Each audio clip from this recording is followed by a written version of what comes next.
Isn't housework your job? Why do I have to do it just because you were hospitalized?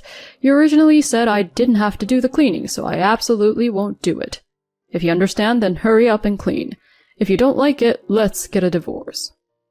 After being hospitalized for 3 days due to overwork, I returned home and was speechless at the deplorable condition of the house. I wondered how the inside of the house could turn into such a mess in just 3 days. The entrance was littered with muddy shoes, and the laundry piled up in the washing machine had an unpleasant smell. The kitchen sink was filled with unwashed pots, dishes, and cups piled up like a mountain. On the table, half-eaten takeout meals in empty containers were left, emitting a foul odor. The floor, of course, was covered in dust and felt gritty. Despite the situation, my husband blamed me for not cleaning and didn't lift a finger to help. And to top it off, he mentioned divorce. I didn't want to worry my kind-hearted in-laws, so I didn't want a divorce. I was more concerned about my in-laws than my husband, so I lowered my head to him. "Can't you reconsider the divorce?" My husband smirked as if he had expected me to say that. Sure, if you really don't want a divorce. My name is Johanna. I love my job, and before I knew it, I was in my 40s. Even so, I didn't mind it too much, but my parents felt sorry for me and started arranging matchmaking meetings. I initially declined the first few proposals, stating my love for work and how I absolutely didn't want to get married. However, the last proposal they brought up was a matchmaking with my childhood friend Melvin, who lives near my parents' house. A matchmaking with Melvin, huh? They've always been kind to me, so maybe I should at least meet him. Convinced by my parents, I agreed to meet him, but it had been a long time since I had seen my childhood friend, with whom I had been matched with. My parents are busy, so we only communicated over the phone. Even during the matchmaking process, I only met with my childhood friend. He is 5 years younger than me, and when we were kids, I used to hold his hand a lot. Yeah, I used to always follow you around, right? When you were little, you were such a cute, spoiled kid that I couldn't help but tease you. That's right. It was during a summer fair when we were little. We reminisced about old memories and hit it off.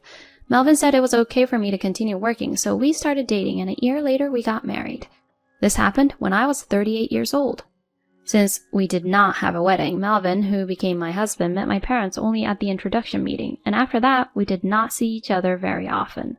To make up for it, my in-laws were very considerate and caring. I had often visited my husband's house since I was a child and knew his parents well. My in-laws were very happy that I was getting married. I'm so happy that you're coming to be our daughter-in-law, Johanna. Are you really sure about Melvin? Yeah. This guy has always lived with his parents and can't do anything, you know?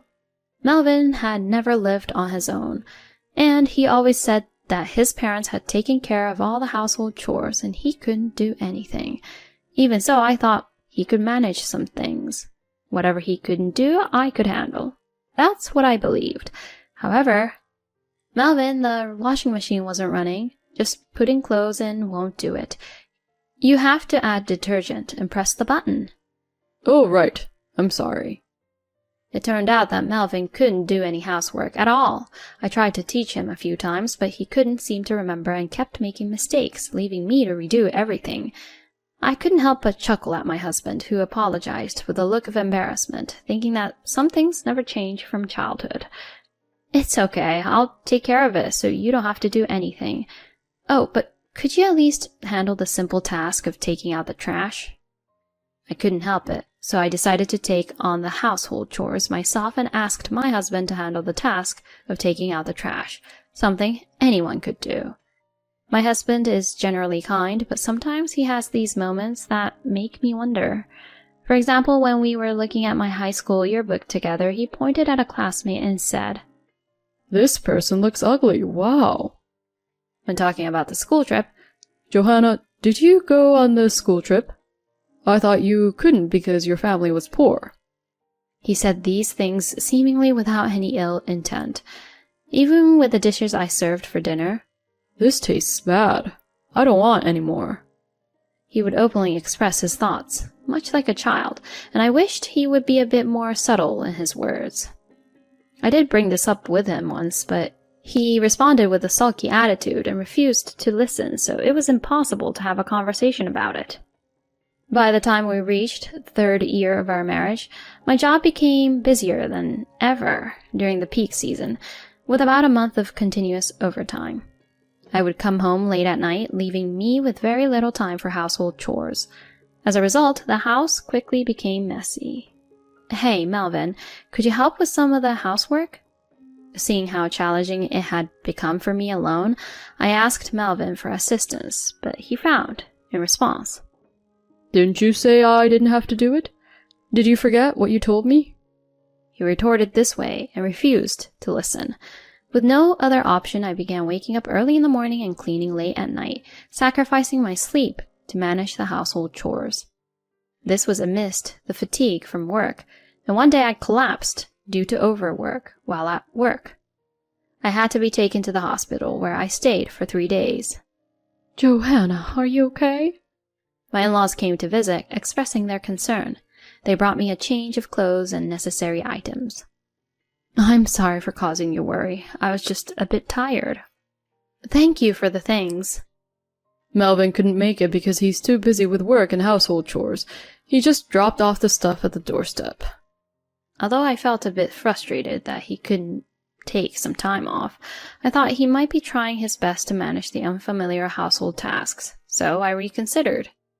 "You've been taking care of me since I was a child, haven't you?" "It's okay, it's mutual.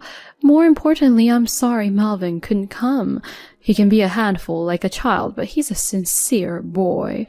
We're getting older and you're our only support, so please take care of him." "Of course." Despite feeling apologetic, I had no choice but to agree. My own parents traveled frequently during my childhood, so my nearby in-laws always looked after me and took me in. They were very kind and took good care of me. Because of their kindness and the gratitude I felt, I couldn't refuse their requests. However, when I returned home from the hospital and saw the state of the house, I couldn't believe my eyes. "What's going on here?" As I opened the front door, there were muddy shoes scattered all around and there was no place to step. When I tried to wash my hands in the bathroom, I found a pile of dirty, smelly laundry in the washing machine that hadn't been washed. In the living room, the kitchen sink was stacked high with unwashed pots, dishes, and cups. Next to them were leftover takeout food and empty containers emitting a foul smell. The floor was covered in dust, rough to the touch. How did it turn into such a mess in just 3 days? Even though I had just been discharged from the hospital, my head was already spinning. In the living room, my husband was lying on the sofa, relaxing and asleep. "I'm home. Hey, what's all this? The inside of the house looks like a dump. How about cleaning up a bit?" As I confronted my husband, he woke up suddenly and gave me an unpleasant glare. "What's the rush?" "The house is a mess. Weren't you supposed to take care of things while I was in the hospital? What have you been doing?"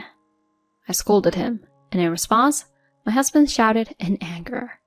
"Shut up. Isn't housework your job? Why should I have to do it just because you decided to go to the hospital on your own? You originally said I didn't have to do any housework, so I absolutely won't. You even said you would do all the housework, so I've put up with it." My husband became furious and yelled back at me.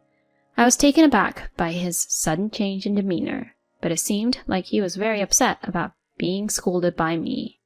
I had always been the caring older sister figure who would do anything if asked, so perhaps he had expected an easy life after marriage. He uttered in frustration, "This has been disappointing." I had thought that the reason he couldn't come to visit was because he was working hard on the housework, so I felt betrayed. I was further perplexed by his attitude. What's going on all of a sudden? Then my husband began speaking as if he had given up on hiding something. "I'm dating a wealthy CEO's daughter in her 20s now.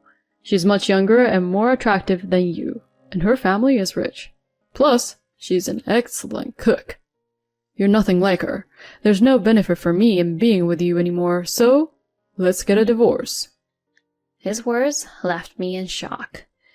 My husband had been having an affair, while I was busy with work and house chores.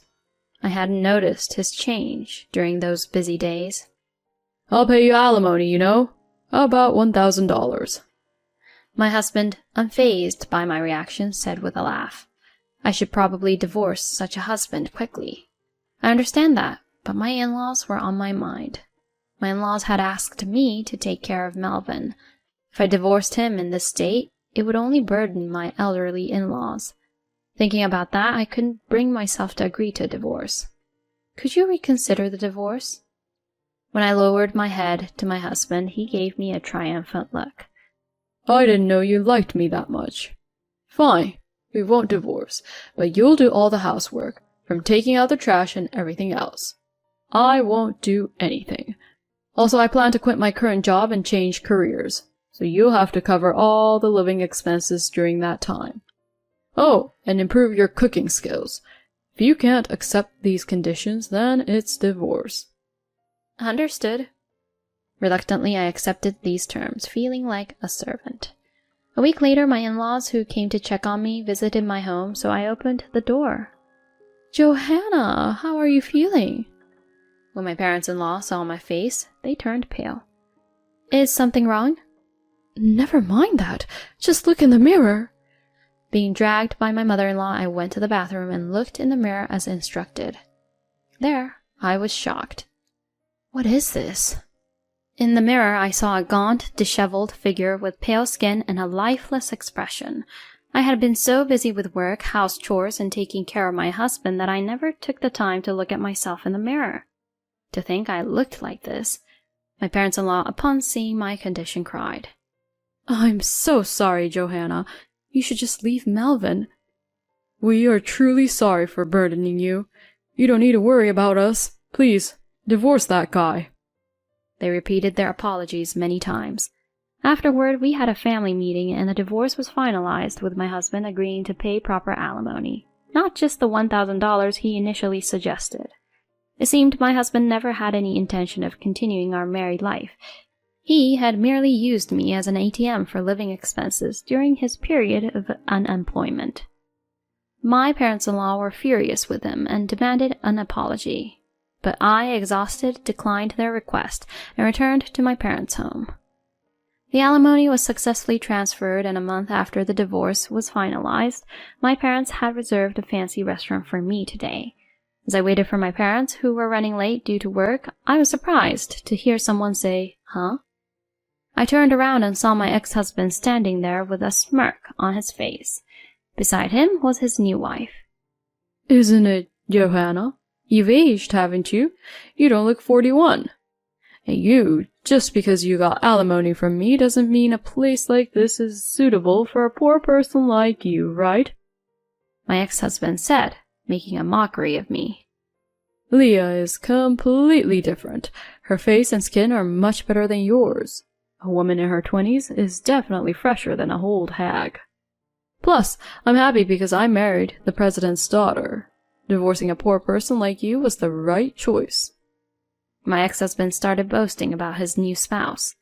When he mentioned a name, it sounded familiar. I couldn't help but stare intently at the new spouse.